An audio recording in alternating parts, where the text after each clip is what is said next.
Sejarah Indonesia penuh dengan cerita yang rumit dan berlapis-lapis, menyimpan berbagai interpretasi dan perspektif.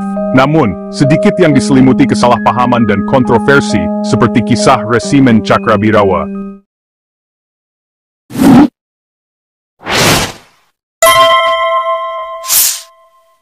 Mari kita menyelami lebih dalam sejarah yang penuh liku ini. Selama bertahun-tahun, pasukan pengawal presiden elit ini, yang seharusnya menjadi simbol keamanan dan kehormatan negara, disamakan secara tidak adil dengan Partai Komunis Indonesia atau PKI. Sebuah stigma yang melekat kuat hingga kini. Sebuah mitos yang lahir dari kekacauan dan ketidakpastian setelah peristiwa tragis tahun 1965. Tahun yang menjadi titik balik dalam sejarah bangsa. Alih-alih dilihat sebagai pelindung profesional yang menjalankan tugas negara, Cakrabirawa secara tidak adil menjadi kambing hitam dalam narasi yang syarat politik dan kepentingan tertentu. Mereka dituduh terlibat dalam konspirasi yang menghancurkan. Video ini akan berupaya memisahkan fakta dari fiksi yang telah lama beredar, mengungkap asal-usul sebenarnya dari resimen ini, menelusuri akar sejarahnya, struktur organisasi yang kompleks, bagaimana mereka dibentuk dan diatur dalam hierarki militer Indonesia pada masa itu, dan peran sebenarnya dari resimen ini dalam menjaga keamanan presiden dan negara, serta tugas-tugas protokoler yang mereka emban. Kami akan menunjukkan bagaimana hanya sebagian kecil dari anggota Cakrabirawa yang terlibat secara langsung dalam tragedi G30S yang mengguncang bangsa, dan mengapa menyalahkan seluruh unit tanpa memandang fakta dan bukti yang ada, adalah sebuah distorsi sejarah yang tidak dapat dibenarkan. Sebuah generalisasi yang berbahaya. Pada akhirnya, kami berharap Anda akan melihat Cakrabirawa bukan hanya sebagai penjahat atau pengkhianat, melainkan sebagai bagian kompleks dan tak terpisahkan dari masa lalu Indonesia yang bergejolak dan penuh dengan intrik politik. Cakrabirawa disusun dengan cermat untuk efektivitas maksimum. Setiap detail dalam struktur organisasi mereka dirancang untuk memastikan respons cepat dan koordinasi yang efisien. Resimen ini dipimpin oleh seorang brigadir jenderal yang melapor langsung kepada presiden. Posisi ini memberikan otoritas yang jelas dan jalur komunikasi langsung ke puncak kekuasaan. Jajaran anggotanya termasuk prajurit terbaik dari Angkatan Darat, dipilih karena keterampilan, disiplin, dan kesetiaan mereka. Angkatan Laut, yang memberikan keahlian maritim dan kemampuan untuk mengamankan wilayah perairan. Angkatan Udara yang bertanggung jawab atas keamanan udara dan transportasi cepat jika diperlukan.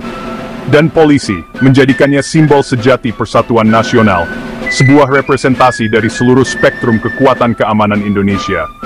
Pada tahun 1965, resimen ini memiliki sekitar 3.000 personel, sebuah kekuatan yang signifikan yang mampu melakukan berbagai tugas.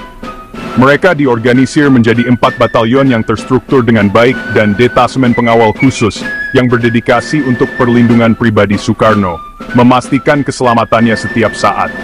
Komposisi multicabang ini membuat hampir tidak mungkin bagi kelompok manapun, termasuk PKI, untuk mendominasi atau mengendalikan resimen tersebut sepenuhnya.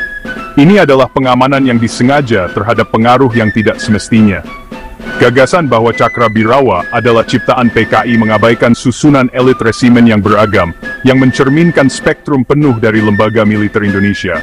Lebih jauh lagi, gagasan itu mengabaikan sikap anti-komunis yang kuat dari sebagian besar militer pada saat itu. Sentimen ini akan membuat infiltrasi PKI menjadi sangat tidak mungkin. Struktur mereka mencerminkan profesionalisme yang tertanam dalam pelatihan dan doktrin militer, bukan keberpihakan politik atau ideologis.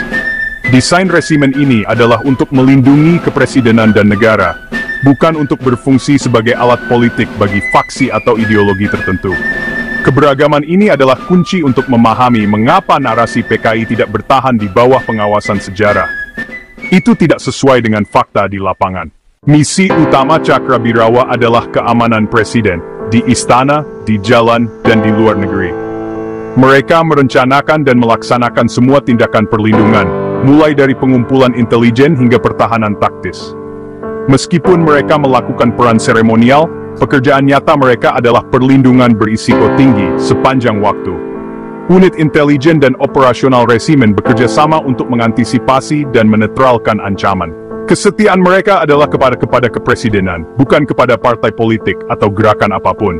Cakrabirawa tidak memiliki wewenang atas urusan sipil dan bukan merupakan instrumen politik. Profesionalisme dan netralitas mereka adalah inti dari identitas mereka. Distorsi peran mereka di kemudian hari adalah tindakan propaganda politik yang disengaja. Tragedi G30S pada tahun 1965 selamanya menodai nama Cakrabirawa.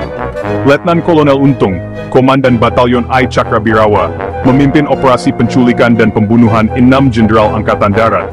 Namun, pasukan G30S adalah campuran unit, hanya satu batalion Cakrabirawa yang terlibat, bersama dengan Batalion Angkatan Darat Reguler. Sebagian besar Cakrabirawa, termasuk batalion lain dan detasemen pengawal khusus, tidak berpartisipasi dan tetap di pos mereka. Tindakan Untung adalah operasi liar, bukan konspirasi seluruh resimen. Menyalahkan seluruh Cakrabirawa atas tindakan beberapa orang adalah ketidakadilan sejarah. Gagasan bahwa Cakrabirawa sebagai institusi berada di balik J30S adalah penyederhanaan yang sangat berlebihan.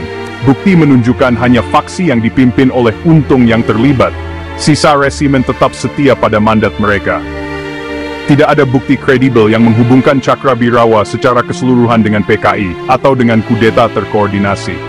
Sebagian besar anggota dipilih dari unit militer elit, disaring untuk menghindari ekstremisme ideologis. Menghukum seluruh resimen atas tindakan beberapa orang, sama seperti menyalahkan seluruh organisasi karena satu elemen nakal. Tragedi itu adalah pengkhianatan kelompok kecil, bukan institusi. Setelah G30S, rezim Orde Baru melancarkan kampanye propaganda besar-besaran untuk mengaitkan Cakrabirawa dengan PKI. Resimen ini menjadi kambing hitam yang nyaman, digunakan untuk mendelegitimasi Soekarno dan membenarkan pembersihan anti-komunis. Media yang dikendalikan negara dan buku pelajaran sekolah mengukuhkan citra Cakrabirawa sebagai pengkhianat komunis. Film-film seperti pengkhianatan G30S PKI menghilangkan nuansa, menggambarkan seluruh resimen sebagai konspirator brutal. Narasi ini memiliki dua tujuan, untuk membenarkan kekerasan massal terhadap PKI dan untuk mengisolasi Soekarno. Kisah nyata tentang pengawal profesional dengan hanya faksi kecil yang nakal, terkubur selama beberapa dekade. Demonisasi Cakrabirawa adalah langkah strategis dalam konsolidasi kekuasaan Orde Baru. Setelah G30S, Cakrabirawa dengan cepat dibubarkan atas perintah Soeharto. Anggota ditangkap, diinterogasi, dan sering dipenjara, terlepas dari keterlibatan mereka yang sebenarnya. Rezim menghapus Cakrabirawa dari sejarah resmi, mencap mereka sebagai pengkhianat, dan menggantinya dengan pengawal presiden yang baru. Selama beberapa dekade, mantan anggota menghadapi stigma, pengucilan sosial dan kesulitan ekonomi. Tahun-tahun pengabdian setia resimen dilupakan, warisan mereka ditulis ulang sebagai pengkhianatan. Baru setelah jatuhnya Orde Baru, sejarawan dan penyintas mulai menantang propaganda lama. Mengkaji ulang nasib Cakrabirawa adalah tentang memulihkan keadilan bagi mayoritas yang tidak bersalah, bukan memaafkan yang bersalah. Penghapusan Cakrabirawa adalah contoh nyata bagaimana sejarah dapat dimanipulasi untuk tujuan politik. Kisah Cakrabirawa adalah peringatan tentang bahaya sejarah yang dipolitisasi. Mitos tentang ikatan mereka dengan PKI adalah produk propaganda, bukan fakta. Resimen dibentuk untuk keamanan presiden, dengan mandat profesional, apolitis. Tragedi G30S adalah ulah faksi kecil, bukan seluruh unit. Untuk memahami sejarah, kita harus melihat melampaui narasi hitam putih, dan memeriksa konteks yang sebenarnya. Keadilan berarti meminta pertanggungjawaban individu, bukan seluruh institusi. Hanya dengan menghadapi kebenaran yang tidak nyaman, Indonesia dapat bergerak maju dengan pemahaman yang jelas dan jujur tentang masa lalunya. Kebenaran, dalam segala kompleksitasnya, adalah fondasi bagi bangsa yang dewasa.